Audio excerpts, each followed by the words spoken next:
Hi, Quincy Coleman here from the Black Pride Movement. This is our 5th installment. Thank you for your support, everybody. I just want to say one thing before we begin. About 2 weeks ago, we did a rally for a young lady who was killed. Unfortunately, she was found in an alley, burned, gagged, and we all went out to Kentucky and Puritan, did a rally where her body was. Thank you to Minister Troy and Alicia Bass for organizing that. It was great. A lot of people came to show support. We had a love offering, and it was just a great show of unity. So, a moment of silence for the young lady. Brittany Brown was her name, and her family. Today's episode of the 25-part web series, this is part 5, is going to be on, well, let me say this. Brittany Brown was killed, and she was found tortured, raped, set on fire, hog-tied in an alley, beaten to death. And when we hear crimes like this, we never think that our own brothers and sisters are capable of this type of violence, because I'll give you an example, and I'm not going to, hope this doesn't offend anybody, but whatever. When you see crimes of anger like that, mass shootings and incidents of that nature, it's usually our European brothers and sisters who do stuff like that, not us. You know, sure, we populate prisons, but it's never for heinous crimes of murder and random acts of violence like that. So I want to do this episode on us taking on the mindset of our slave masters and taking on the culture of America and where we are. We're absorbing the culture. Homosexuality, I want to start off with that. I've been reading a lot of articles on the feminization of the black man, watching a lot of videos on it, and I decided to look up the origins of homosexuality. I want to read an article to you about it on my phone, if you would like to hear me. Homosexual acts are illegal in 78 countries. 21 of these are small island nations, 20 of these are in the Islamic world, and 33 of these are in Africa. In all 3 categories, almost all anti-gay laws are a vestige of European colonialism and date back approximately 175 years. In several countries, the prohibition against sodomy is still known as Section 377, the old British Code provision. Ironically, anti-gay leaders, politicians, and clergy in Uganda and Kenya and Ethiopia, Sierra Leone, have all called gay rights and homosexuality itself as a Western innovation that must be resisted in order to preserve traditional African values. So here we see an article talking about all the laws of homosexuality that were passed were remnants of the European colonialism in all cases, all across the world. And Europeans wouldn't need laws against homosexuality if homosexuality wasn't rampant in Europe. We didn't have laws against homosexuality in traditional African because we didn't participate in that kind of behavior. If you look back and study Julius Caesar and ancient Rome, and especially ancient Greece, you'll find that homosexual acts were welcome. Alexander the Great slept with several males, and it was not shunned, stigmatized. It was a normal part of life. So homosexuality is of European design. It is of European design. And as a black man and woman in America, America being a European country, we're beginning to take on that role. The roles are being switched. Now you see young men and young ladies walking around here participating in homosexual behavior, dressing like guys and girls, and traditionally, as Africans, we never participated in that type of behavior. That was of European design. Of European design. So we have to understand these roles. Whenever we used to hear about Columbine and other things of that nature, you would see that's a white people thing. White people do stuff like that. They're the ones who do random acts of violence. Black people don't do stuff like that. And I'm not saying that they're predisposed to violence, but it was never us. But now if you look at the news lately and what's been going on, you see a lot of blacks doing these random acts of violence, participating in homosexual behavior, both male and female, because it's both wrong.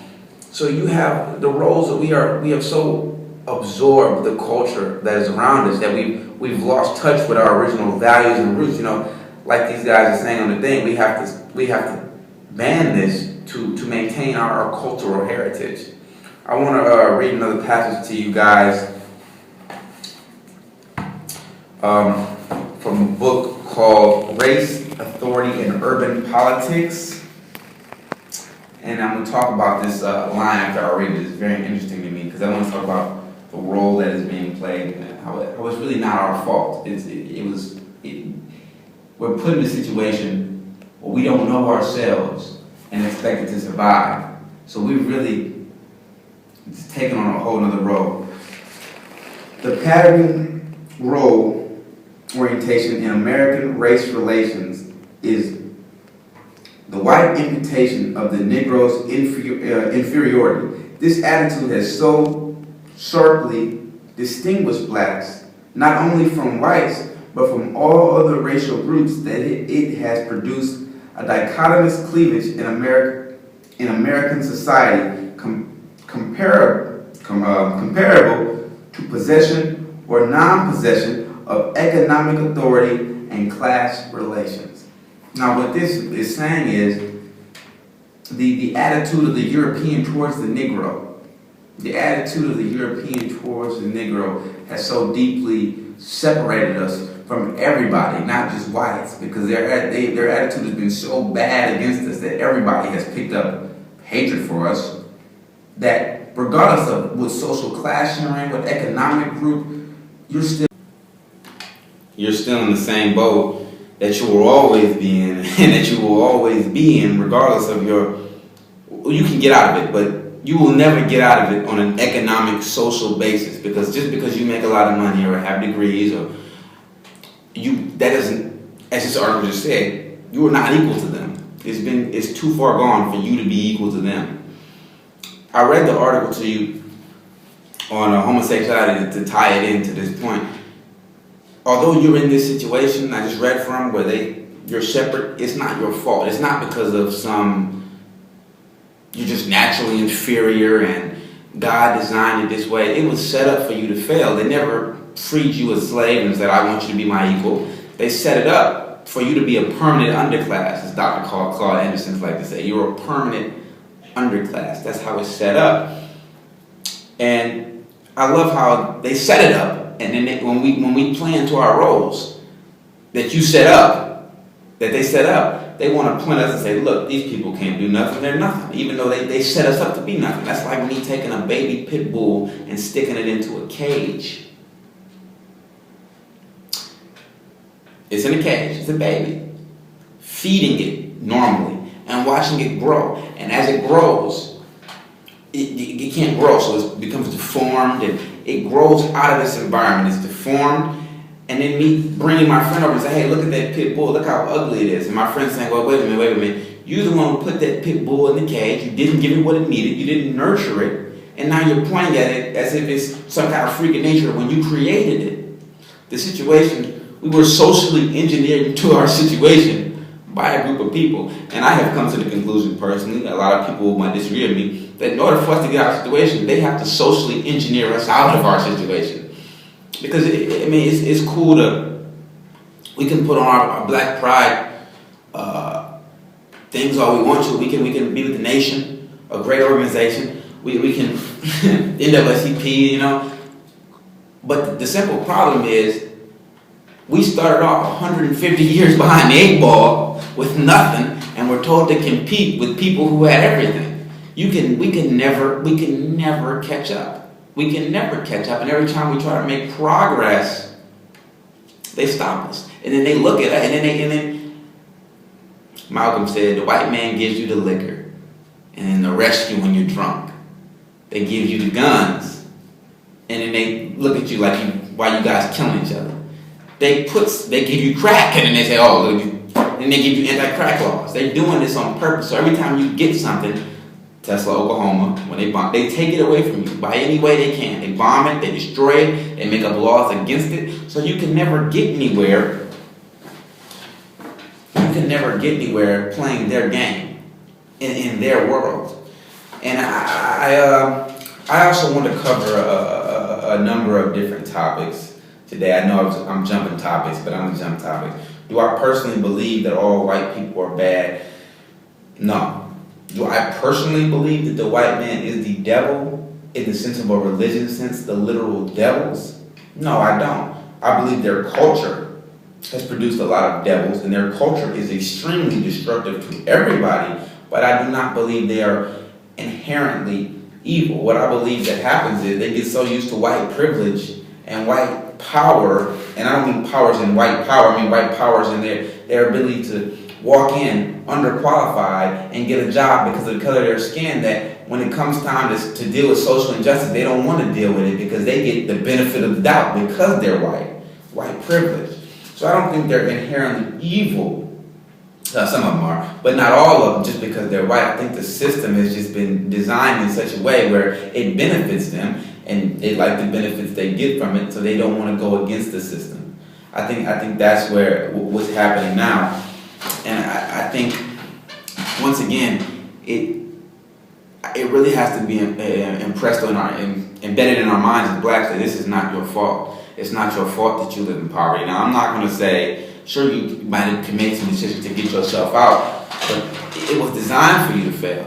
You look at cities like Highland Park. You take a bunch of kids, you send them to elementary school, don't teach them nothing. Send them to high school, don't teach them nothing, and then you them go to college, and then you wonder why they rock people. Well, you didn't give them the means and the tools that they needed to get out of their situation. Maybe if you gave them good schools, good counselors,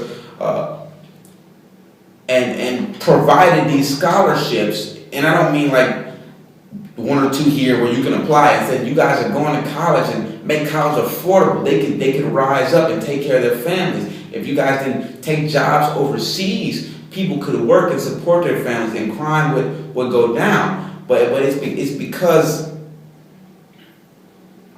of these things, the loss of jobs and the lack of good education, why we are the way we are. And blacks don't own the schools. Blacks don't own these GM companies. We didn't change. The people in charge are the Caucasians. So when stuff goes wrong, it's their fault. The same thing with Detroit. Sure, we had some black representation in Detroit, but whites want to say, oh, Detroit was just so bad. Well, no wonder. You guys got up and left. You took the taxpayer dollars with you. You took your businesses out the city. You moved out the city. You start buying foreign luxury cars. And then you want to point at us like we're so bad. We did the best we could with what we had. It wasn't our fault. We didn't own GM.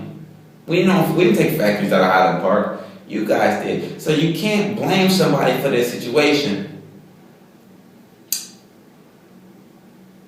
And then, you can't say, hey, look at somebody, they're poor, they're this, and you put them in the situation they're in.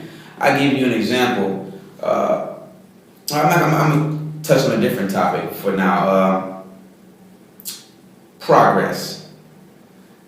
A lot of blacks, I'm talking to brothers and sisters specifically now, a lot of blacks think we've reached the promised land. We got a black president. You can do anything you want to do. Now, I will say this about we have a black president. Here's what they do.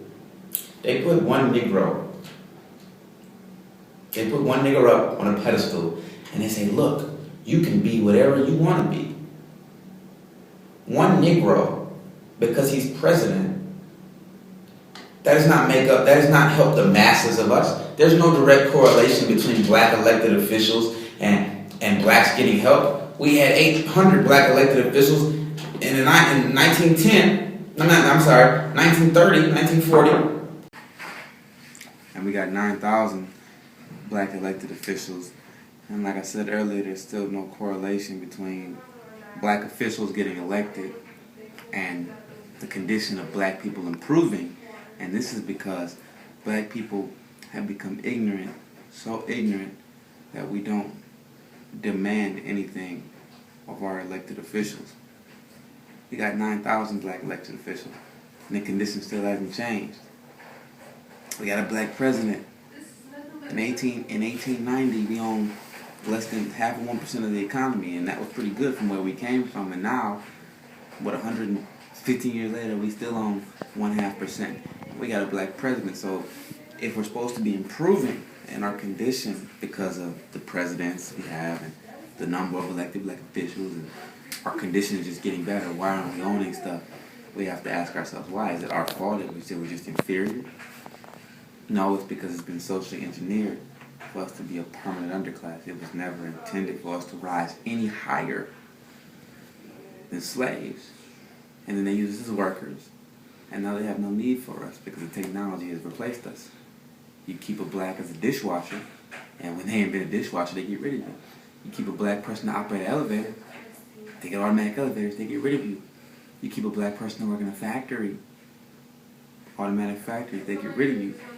So it's not that you're inferior in any way, it's that you were never designed in this, and you were designed in this country to designed, socially engineered for you to fail. So you can't blame yourself. I want to read you guys a quote from Visions from the Black Man. It's another excellent book that quotes pretty much what I'm saying.